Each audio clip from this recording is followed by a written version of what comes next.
श्रीमद् भागवत महापुराण के प्रथम स्कंद का 5वां अध्याय। भगवान के यश कीर्तन की महिमा और देवर्षि नारद जी का पूर्व चरित्र। सूत जी कहते हैं, तदनंतर सुखपूर्वक बैठे हुए वीणापाड़ी परम यशस्वी देवर्षि नारद ने मुस्कुराकर अपने पास ही बैठे ब्रह्मर्षि व्यास जी से कहा। नारद जी ने प्रश्न किया, महाभाग व्यास जी, आपके शरीर एवं मन दोनों ही अपने कर्म एवं चिंतन से संतुष्ट है ना? अवश्य ही आपकी जिज्ञासा तो भली भांति पूर्ण हो गई है, क्योंकि आपने जो यह महाभारत की रचना की है वह बड़ी ही अद्भुत है। वह धर्म आदि सभी पुरुषार्थों से परिपूर्ण है। सनातन ब्रह्म तत्व को भी आपने खूब विचारा है और जान भी लिया है। फिर भी प्रभु, आप अकृतार्थ पुरुष के समान अपने विषय में शोक क्यों कर रहे हो? व्यास जी ने कहा, आपने मेरे विषय में जो कुछ कहा है वह सब ठीक ही है। वैसा होने पर भी मेरा हृदय संतुष्ट नहीं है। पता नहीं इसका क्या कारण है। आपका ज्ञान अगाध है। आप साक्षात ब्रह्मा जी के मानस पुत्र हैं। इसलिए मैं आपसे ही इसका कारण पूछता हूँ। नारद जी, आप समस्त गोपनीय रहस्यों को जानते हैं, क्योंकि आपने उन पुराण पुरुष की उपासना की है जो प्रकृति पुरुष दोनों के ही स्वामी हैं और असंग रहते हुए ही अपने संकल्प मात्र से गुणों के द्वारा संसार की सृष्टि, स्थिति और प्रलय करते रहते हैं। आप संपूर्ण सूर्य की भांति तीनों लोकों में भ्रमण करते रहते हैं और योग बल से प्राणवायु के समान सबके भीतर रहकर अंतःकरणों के साक्षी भी हैं। योग अनुष्ठान और नियमों के द्वारा परब्रह्म और शब्द ब्रह्म दोनों की पूर्ण प्राप्ति कर लेने पर भी मुझ में जो बड़ी कमी है उसे आप कृपा करके बतलाइए। नारद जी ने कहा, व्यास जी, आपने भगवान के निर्मल यश का गान प्रायः नहीं किया। मेरी ऐसी मान्यता है कि जिससे भगवान संतुष्ट नहीं होते वह शास्त्र या ज्ञान अधूरा है। आपने धर्म आदि पुरुषार्थों का जैसा निरूपण किया है, भगवान श्री कृष्ण की महिमा का वैसा निरूपण नहीं किया। जिस वाणी से चाहे वह रस भाव अलंकार आदि से युक्त ही क्यों ना हो, जगत को पवित्र करने वाले भगवान श्री कृष्ण के यश का कभी गान नहीं होता। वह तो कौवों के लिए उच्छिष्ट फेंकने के स्थान के समान अपवित्र मानी गई है।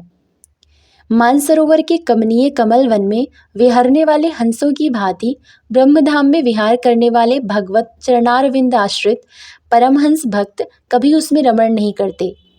इसके विपरीत, जिसमें सुंदर रचना भी नहीं है और जो दूषित शब्दों से युक्त भी है, परंतु जिसका प्रत्येक श्लोक भगवान के सुयश सूचक नामों से युक्त है, वह वाणी लोगों के सारे पापों का नाश कर देती है। क्योंकि सत्पुरुष ऐसी ही वाणी का श्रवण, गान और कीर्तन किया करते हैं। वह निर्मल ज्ञान भी जो मोक्ष की प्राप्ति का साक्षात साधन है, यदि भगवान की भक्ति से रहित हो तो उसकी उतनी शोभा नहीं होती। फिर जो साधन और सिद्धि दोनों ही दशाओं में सदा ही अमंगल रूप है, वह काम्य कर्म और जो भगवान को अर्पण नहीं किया गया है ऐसा अहेतुक निष्काम कर्म भी कैसे शोभित हो सकता है? महाभाग व्यास जी, आपकी दृष्टि अमोघ है। आपकी कीर्ति पवित्र है। आप सत्यपरायण एवं दृढ़व्रत हैं। इसलिए अब आप संपूर्ण जीवों को बंधन से मुक्त करने के लिए समाधि के द्वारा अचिंत्य शक्ति भगवान की लीलाओं का स्मरण कीजिए। जो मनुष्य भगवान की लीला के अतिरिक्त और कुछ कहने की इच्छा करता है, वह उस इच्छा से ही निर्मित अनेक नाम और रूपों के चक्कर में पड़ जाता है। उसकी बुद्धि भेदभाव से भर जाती है। जैसे हवा के झकोरों से डगमगाती हुई डोंगी को कहीं भी ठहरने का ठौर नहीं मिलता, वैसे ही उसकी चंचल बुद्धि कहीं भी स्थिर नहीं हो पाती। संसारी लोग स्वभाव से ही विषयों में फंसे हुए हैं। धर्म के नाम पर आपने उन्हें निंदित पशु हिंसा युक्त सकाम कर्म करने की भी आज्ञा दे दी है। यह बहुत ही उल्टी बात हुई, क्योंकि मूर्ख लोग आपके वचनों से पूर्वोक्त निंदित कर्म को ही धर्म मानकर यही मुख्य धर्म है ऐसा निश्चय करके उसका निषेध करने वाले वचनों को ठीक नहीं मानते। भगवान अनंत हैं। कोई विचारवान ज्ञानी पुरुष ही संसार की ओर से निवृत्त होकर उनके स्वरूप भूत परमानंद का अनुभव कर सकता है।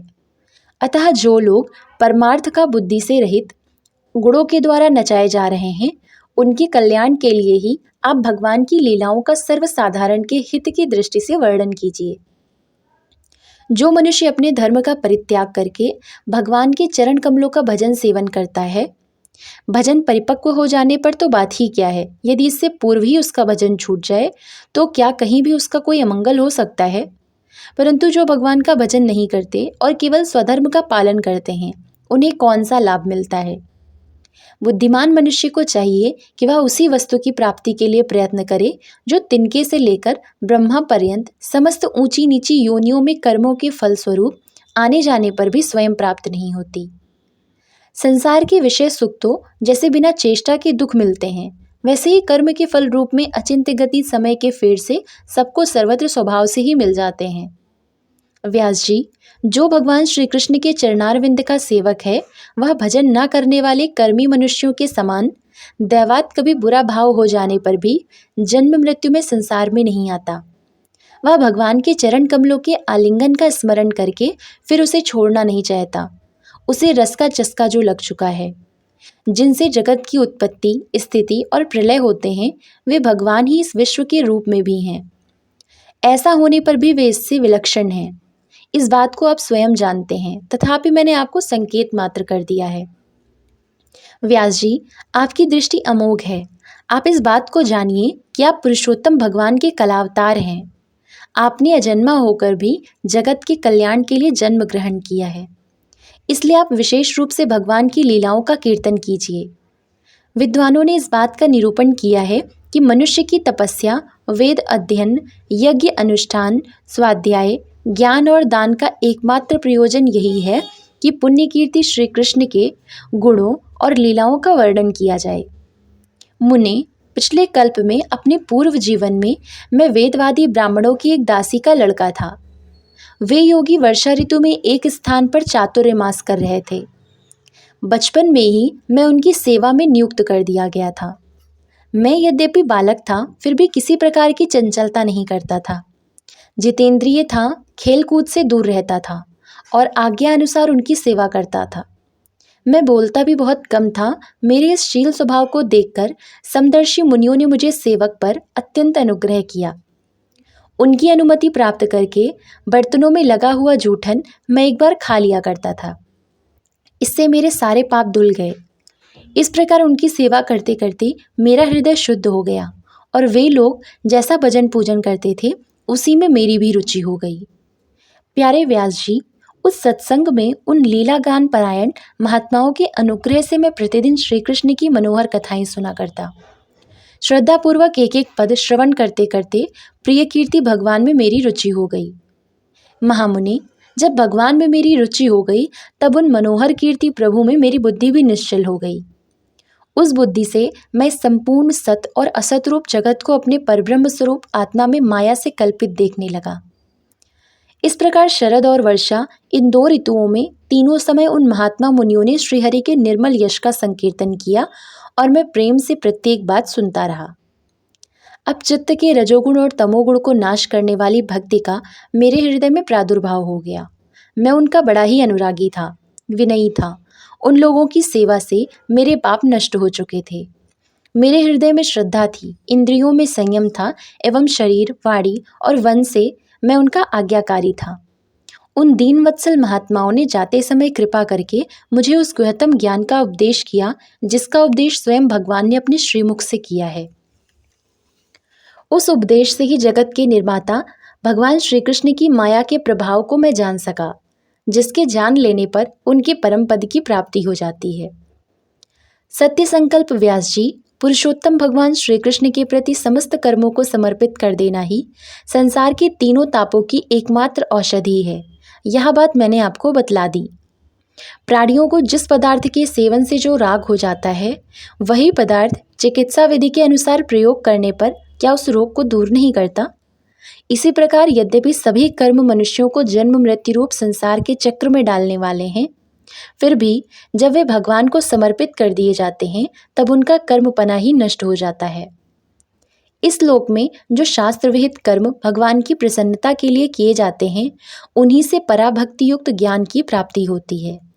उस भगवत अर्थ कर्म के मार्ग में भगवान की आज्ञा अनुसार आचरण करते हुए लोग बार बार भगवान श्री कृष्ण के गुण और नामों का कीर्तन तथा स्मरण करते हैं। प्रभु, आप भगवान श्री वासुदेव को नमस्कार है। हम आपका ध्यान करते हैं। प्रद्युम्न, अनिरुद्ध और संकर्षण को भी नमस्कार है। इस प्रकार जो पुरुष चतुर्व्यूह रूपी भगवान मूर्तियों के नाम द्वारा प्राकृत, मूर्ति रहित अप्राकृत मंत्र मूर्ति भगवान यज्ञ पुरुष का पूजन करता है, उसी का ज्ञान पूर्ण एवं यथार्थ है। ब्रह्मन, जब मैंने भगवान की आज्ञा का इस प्रकार पालन किया, तब इस बात को जानकर भगवान श्री कृष्ण ने मुझको आत्मज्ञान, ऐश्वर्य और अपनी भाव रूपा प्रेम भक्ति का दान किया। व्यास जी, आपका ज्ञान पूर्ण है। आप भगवान की ही कीर्ति का, उनकी प्रेममयी लीला का वर्णन कीजिए। उसी से बड़े बड़े ज्ञानियों की भी जिज्ञासा पूर्ण होती है। जो लोग दुखों के द्वारा बार बार रौंदे जा रहे हैं, उनके दुख की शांति इसी से हो सकती है और कोई उपाय नहीं है। ओम नमो भगवते वासुदेवाय। जय श्री राधे कृष्ण।